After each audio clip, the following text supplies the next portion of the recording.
இந்த வள்ளியை விவாகம் பண்ணிக்கிறதுக்கு என்ன வழின்னு யோசிச்சதான முருகனானவன் ஒரு பிளான் பண்ணினார், ஒரு ஸ்கெட்சு போட்டார். இப்படி பண்ணினா அந்த பொண்ணை நம்ம கல்யாணம் பண்ணிக்க சரியான வழியாக அமையும்னு அண்ணாவாக இருக்கக்கூடிய மகாகணபதியிட்ட போய் பிரார்த்திக்கிறார். அண்ணாட்ட போய் சொன்னாராம், மாமாவோட பெண்ணாக இருக்கக்கூடியதான வள்ளி சாபத்தினாலே இந்த வேடுவர் குலத்தில் பிறந்திருக்கிறாள், அவளை விவாகம் பண்ணிக்கணும், நீங்கள் தான் அனுகிரகம் பண்ணணும் அப்படின்னு சொல்ல, என்ன பண்ணணும்னு கேட்டார் மகாகணபதி.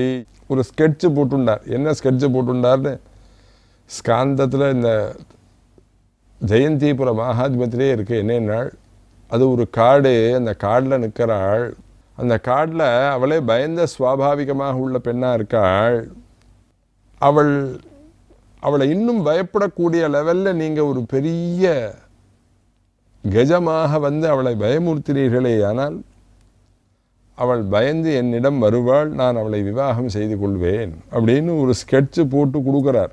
அழகாக இருக்கக்கூடியதான அந்த வள்ளியை நீங்கள் பயமுறுத்தணும்னார். சாதாரணப்பட்ட பக்தர்களுக்கே அனுகிரகத்தை கொடுக்கக்கூடிய கணாதிபனாக இருக்கக்கூடிய மகாகணபதி தன் சொந்த தம்பியாக உள்ள முருகன் கேட்டால் அனுகிரகம் பண்ணாமல் இருப்பரா?